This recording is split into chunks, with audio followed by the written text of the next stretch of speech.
Bienvenue dans le podcast En route vers le voyage. Je m'appelle Stéphanie et je suis une férue de découvertes, d'aventures et de voyages.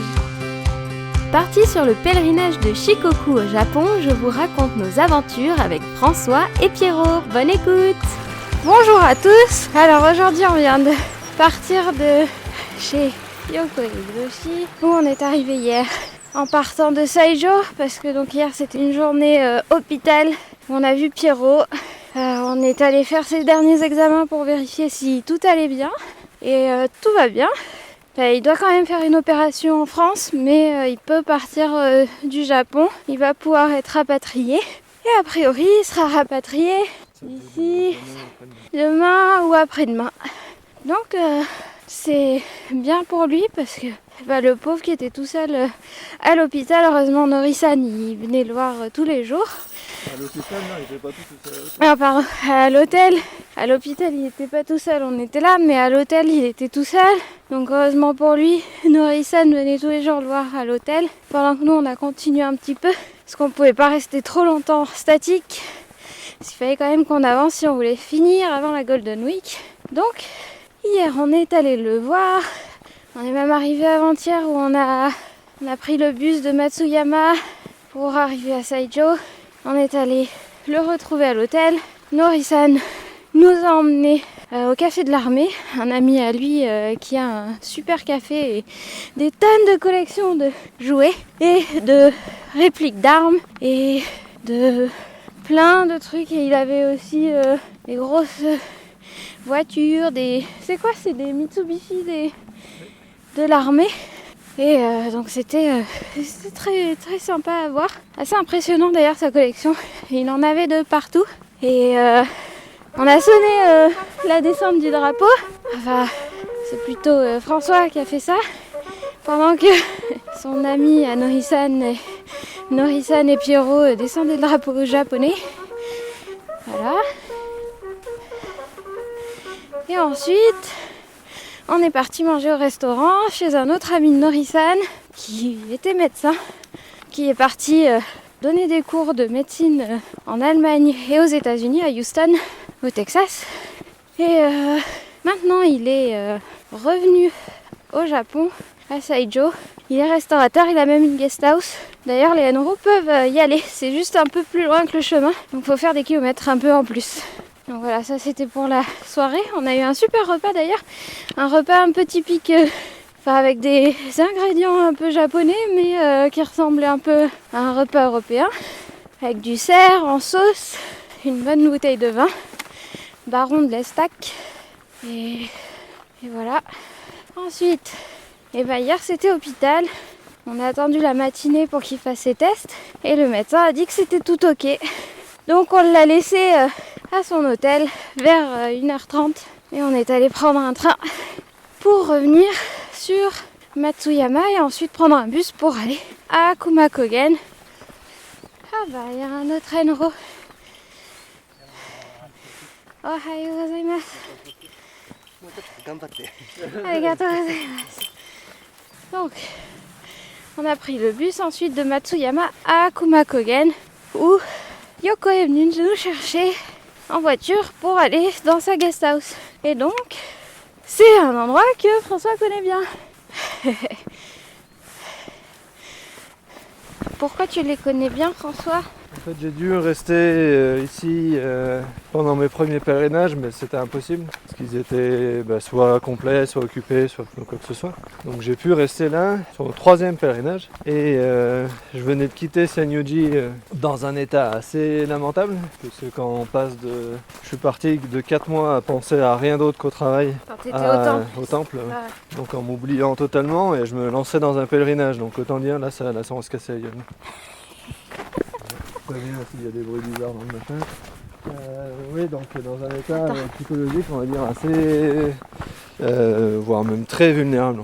Et donc moi je revenais d'un petit séjour au Japon, puisque mon pote était venu au Japon 4 jours. On entendait parler d'une maladie en Chine, mais bon, ça n'inquiétait pas plus que ça. Et puis, j'ai commencé le pèlerinage, donc tu vois, de Senjuji pour 4 jours à peu près. Et donc j'ai pu rester là, et je restais là pour le jour de mon anniversaire. Et je descends encore un petit peu après, 2 jours après, je suis dans une montagne et on apprend que les temples vont fermer pour cause de pandémie mondiale.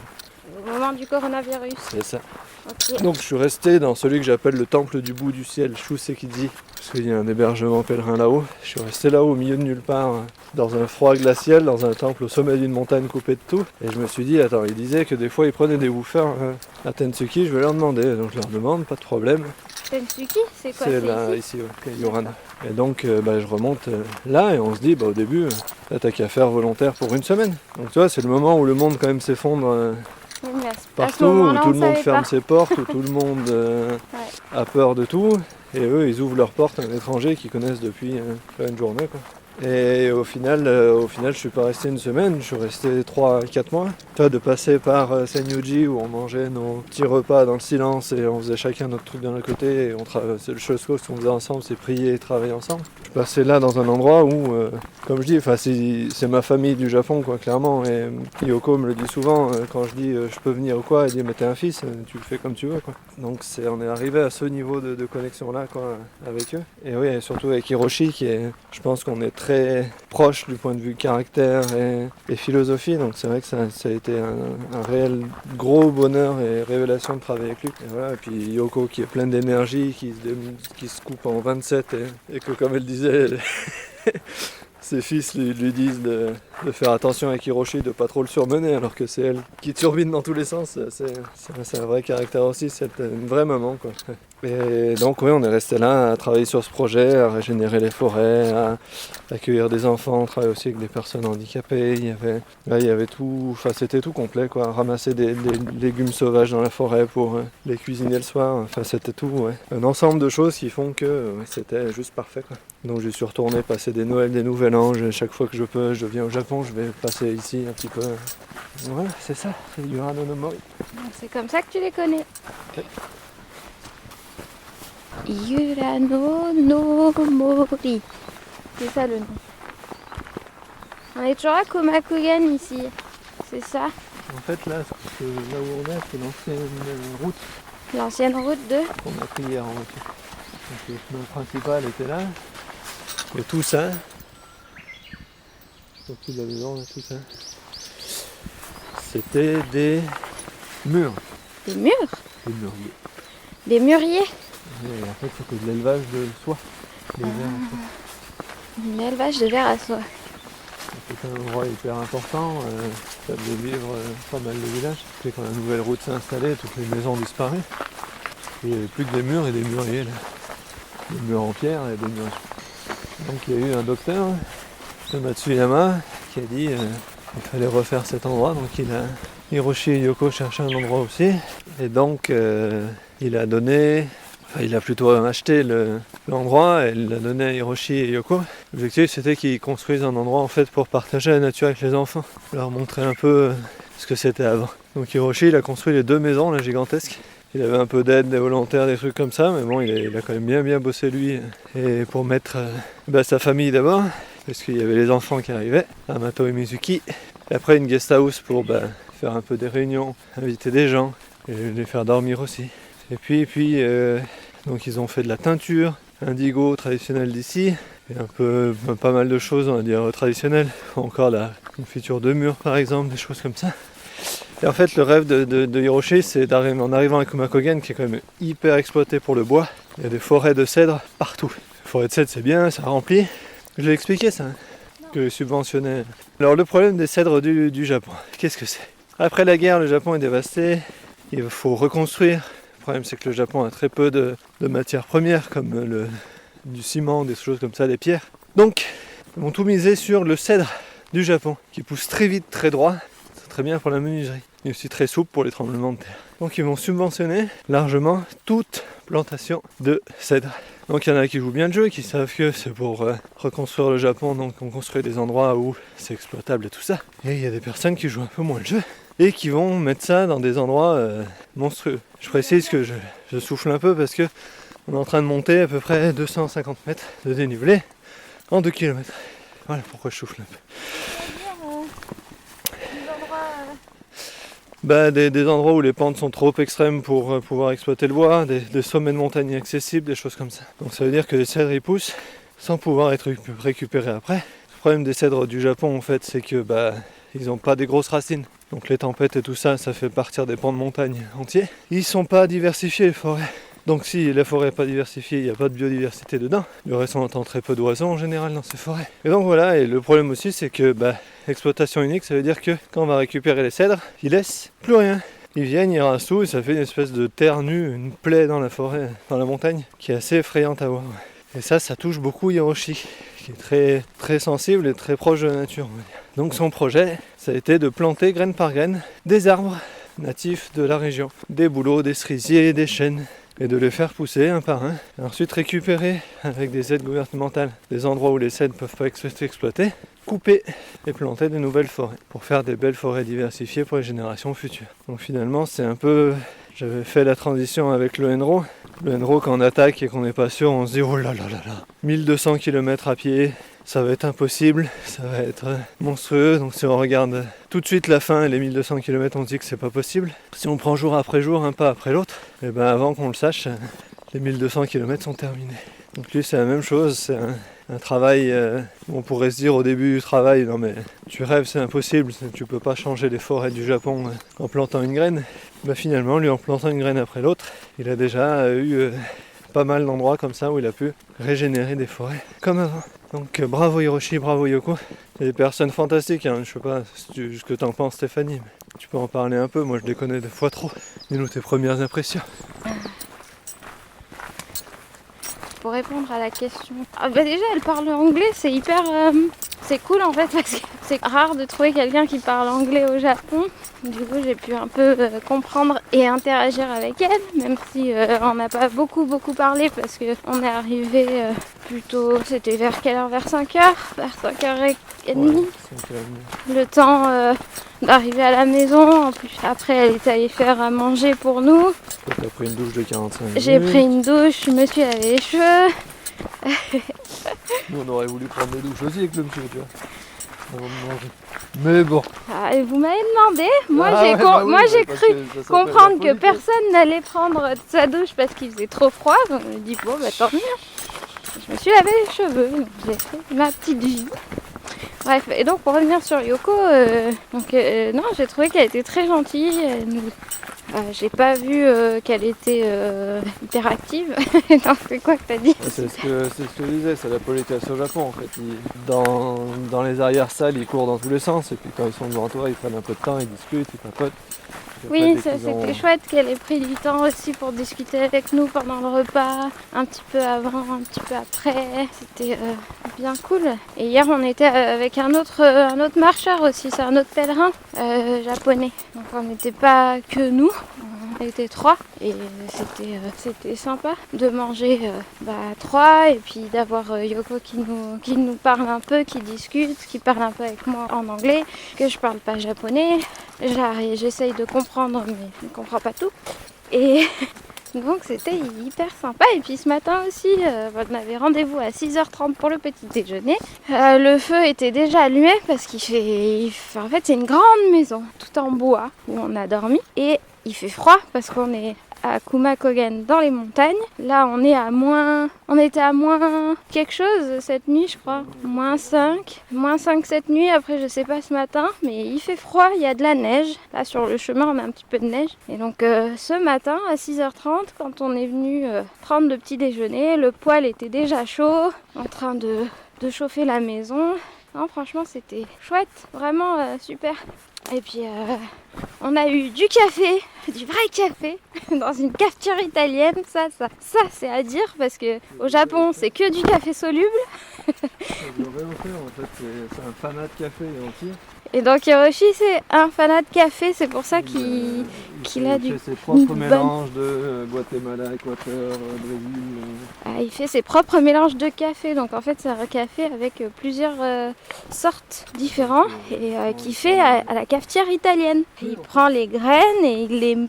Il les torréfie, il va même jusqu'à les torréfier. Voilà. Et donc il prend les graines, il va même jusqu'à les torréfier, il va les moudre, etc.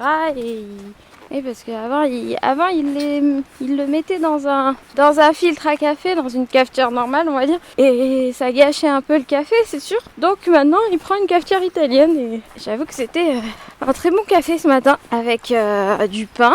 Très bon pain brioché, un peu du beurre. Une confiture de myrtille, c'est eux qui font les confitures de myrtille. Et le pain aussi, c'est elle qui l'a fait. On a eu un petit onigiri pour la route.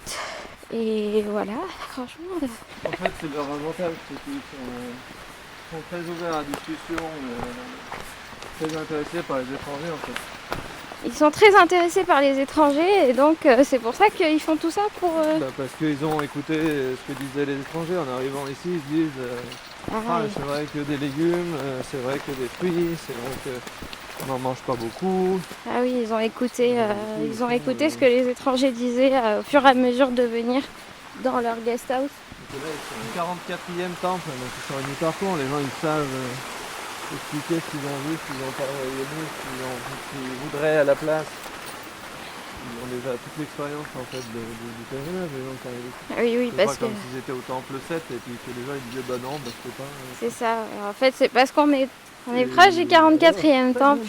Donc les gens ont eu le temps de connaître un peu le Japon et de marcher sur le chemin pour pouvoir dire que quelque chose leur manque, comme des fruits, des légumes, pourquoi pas du pain. Et c'est vrai qu'on a eu aussi un œuf avec du bacon ce matin. Donc non, c'était un très bon petit déjeuner. Et oui, les autres, je pense qu'ils sont très attentifs aux besoins et aux envies de leurs clients. Franchement, c'est une belle adresse. Il faut s'y arrêter. On paye 3000 yens la nuit avec les 2 repas parce qu'il y a le petit déjeuner et le repas du soir. Donc 3000 yens, c'est vraiment pas beaucoup. Et ils le font vraiment pas pour l'argent, c'est vraiment c'est pour s'ouvrir aux étrangers, aux Enro et tout. Non, c'est très, très chouette. D'ailleurs, comment elle parle anglais ? Elle est partie à l'étranger, Yoko ? Yoko a beaucoup voyagé, donc c'est ça aussi. Ils ont naturellement une ouverture d'esprit. Elle est partie en Europe avant l'unification de l'Allemagne de l'Est et l'Allemagne de l'Ouest. Voilà. Ou la création de l'Union européenne. Oui, elle nous en parlait hier que quand elle est partie en Europe, à l'époque, il y avait encore les frontières et que c'était difficile d'aller d'un pays à l'autre. Alors qu'aujourd'hui, nous, on a beaucoup de chance parce qu'on peut aller dans toute l'Union européenne sans passer de frontières et sans se galérer. Et on a une monnaie unique. Donc ça, c'est quand même, pour la plupart des pays, bien sûr, parce que c'est pas tous les pays comme ça, mais c'est quand même assez bien, assez génial de pouvoir profiter de visiter tous ces pays. Donc il faut qu'on se rappelle de notre chance d'être en Europe. Voilà. Donc, on disait c'est un super endroit et le nom c'était Yono no Mori, non, Yura no Mori. Yura no Mori. Forêt de Yurano. La forêt de Yurano. Donc à garder en tête si vous voulez passer dans le coin vers le temple 44. C'est ça. Ils sont réservables par internet sur Enro House. Oh, et ils sont réservables par internet sur Enro House, donc pas besoin de les appeler forcément. On peut réserver directement sur internet. Et ça s'appelle quoi ? Tensuki, c'est quoi ça ? Donc, le nom sur Enro House, c'est Tensuki Place pour les retrouver et faire la réservation par le site internet. Donc, pas besoin de les appeler et de parler japonais. C'est facile. Le site est en anglais, donc tout est en anglais, mais on peut faire des traductions. Voilà.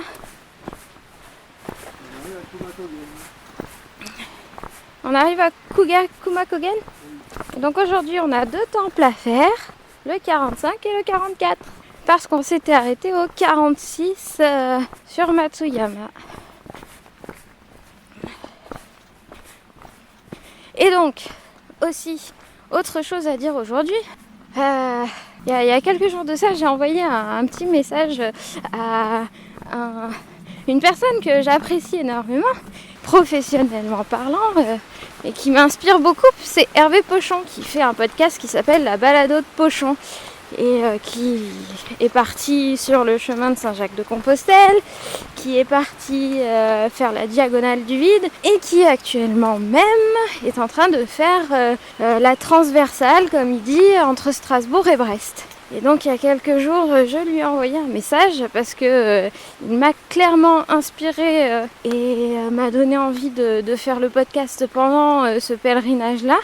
Et donc je lui ai raconté notre petite histoire avec François et Pierrot. Et il en a parlé sur sa balado justement le premier jour où il est parti de Strasbourg pour sa transversale. Donc il faut que je le remercie maintenant parce que c'est vraiment, ça m'a vraiment beaucoup touchée qu'il ait parlé du podcast et qu'il ait lu mon message dans son podcast à lui. Et merci à toutes les personnes qui sont actuellement en train d'écouter le podcast. Et d'ailleurs, si vous avez des questions, si vous avez des commentaires à faire sur le podcast, après c'est vrai que c'est un peu nouveau pour moi, donc je suis en train d'apprendre, surtout le montage et la façon de raconter notre journée. Et donc si vous avez des suggestions, des commentaires, n'hésitez pas à les envoyer sur les réseaux sociaux. Il y a une page Facebook En route vers le voyage, un compte Instagram qui s'appelle aussi En route vers le voyage. Il y a aussi une adresse mail où vous pouvez envoyer des mails, enroutevertlevoyage@gmail.com, et c'est déjà bien pour envoyer vos petits messages. Et vous pouvez aussi envoyer des messages, des questions pour François. D'ailleurs, j'en ai reçu une hier et quelqu'un m'a dit « Mais François, comment il fait pour savoir tout ça? Est-ce qu'il a appris sur le tas ou est-ce que... François, il est bizarre, voilà. François, il est bizarre, c'est pour ça en fait. Il a appris des choses. François, il se souvient pas trop de ce qu'il a appris en terminale, mais par contre, François, il se souvient de chansons qu'il a écoutées 3 fois quand il était petit. Oui, d'ailleurs, par cœur. D'ailleurs, on n'enregistre pas à ce moment-là, mais souvent, François chante. Non. Il est vraiment bizarre. Il faut aimer chanter des chansons françaises parce que si vous voulez, le grand Jojo. Voilà, si vous voulez partir avec lui sur le chemin de Shikoku, il faut savoir qu'il faut avoir une culture générale musicale avec François pour pouvoir l'accompagner sur ses chansons. Voilà, mais c'était pas la question. Ah, Comment tu as appris tout ça? En plus, je te l'ai posé déjà une fois. Mais en fait, c'est parce que je suis extrêmement curieux de base. Et c'est pour ça que le premier pèlerinage m'a énormément frustré. Parce qu'il y avait énormément de choses. J'avais des questions. Pourquoi il y a des tout petits temples où personne ne va? Pourquoi il y a des grands temples? Pourquoi on prie de cette manière? Pourquoi les gens ils nous offrent tant de choses? J'avais tellement de questions qui sont restées sans réponse que j'ai été frustré énormément. Donc dès que j'ai pu déjà trouver des personnes qui parlaient un peu anglais, je les ai matraqués de questions. Ensuite, en parlant un peu japonais, j'ai pu approfondir des sujets et tout ça. Mais non, c'est vraiment une curiosité de base qui fait que, et puis sur le Japon, j'ai beaucoup vécu, mais aussi lu, vu, appris des choses. Donc, non, c'est vrai que pour les choses qui me passionnent, en tout cas, j'ai une mémoire qui fonctionne pas trop mal. Et j'en suis assez content. Donc c'est toi qui t'es renseigné aussi avec toutes tes questions que tu as posées aux gens et aussi les musées que tu es allé voir, c'est comme ça que tu connais plein de choses. C'est pas forcément que des choses sur Shikoku que tu connais, c'est sur le Japon en général. C'est aussi beaucoup, je marche beaucoup aussi à la rencontre en fait. Je suis quand même quelqu'un qui aime bien parler, je sais pas si tu t'en es rendu compte ou pas. Que t'aimais bien parler? Oui, Donc forcément quand on marche tout seul, il y a des moments où ça me va aussi. Enfin sur la traversée de la France sur la Via Francigena, j'ai été tout seul, à part les 3 premiers jours, j'ai été réellement tout seul quoi. Donc j'ai marché aussi 4 jours avec un autre François d'ailleurs. Il y a pas mal de François pèlerins apparemment. Donc je suis capable de rester tout seul, mais par contre j'aime énormément parler. Et donc dès qu'il y a des personnes, j'aime bien poser des questions. Par exemple le monsieur qui était avec nous, comment il pensait le pèlerinage, qu'est-ce qu'il y trouvait et tout ça. Donc c'est vrai qu'on apprend toujours, on a toujours quelque chose à apprendre de n'importe qui en fait. Il faut partir de ça. Je veux dire, même si on a des avis contraires de nous, des gens qui vont nous percuter un peu sur des points sensibles ou quoi, c'est toujours une leçon à apprendre. Pourquoi il pense comme ça, comment il en est arrivé là. Il y a toujours des choses intéressantes à en tirer. Et puis aussi, par exemple en rencontrant des artisans, des personnes qui ont fait du papier, des personnes qui ont fait du saké, des personnes, par exemple Yoko qui fait de la teinture. En fait, on emmagasine tout de même pas mal. On peut pas. Le problème, c'est que ça rentre pas sur un CV, donc pour se faire recruter jeter derrière, ça sert à rien, mais Bah si, mais en ça même temps, épanouit la vie.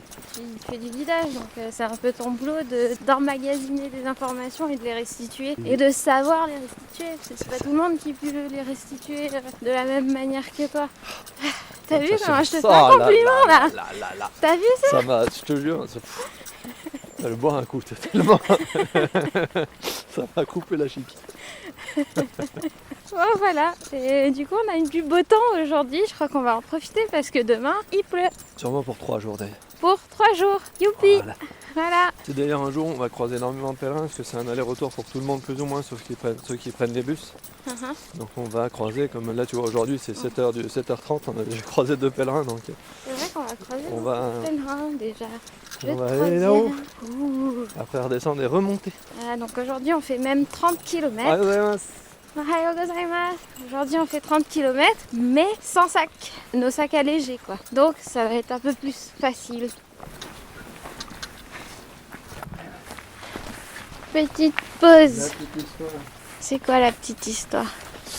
Ça nous rappelle qu'à l'âge d'or du Enro, le Japon explose financièrement, tout le monde a de l'argent, n'a plus savoir qu'en faire, tout le monde a du temps. C'est à cette époque-là d'ailleurs qu'ils vont envahir plein de capitales du monde avec leurs appareils photo dernier cri et que l'image du touriste japonais est née, qu'elle n'est pas partie.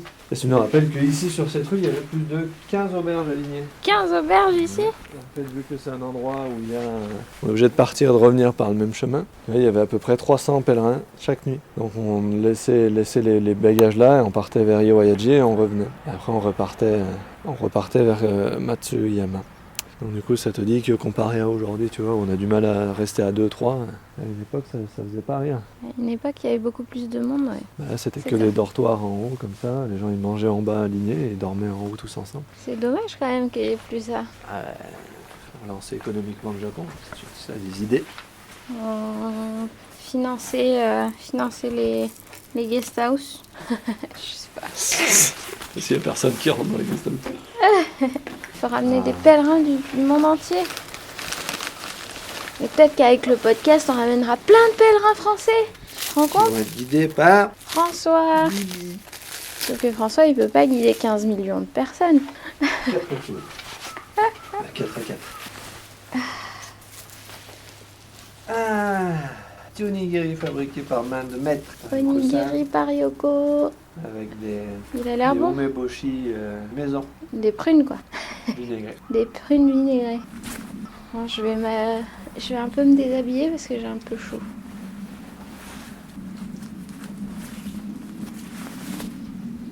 Je vais prendre une photo aussi pour qu'on voit où on s'arrête.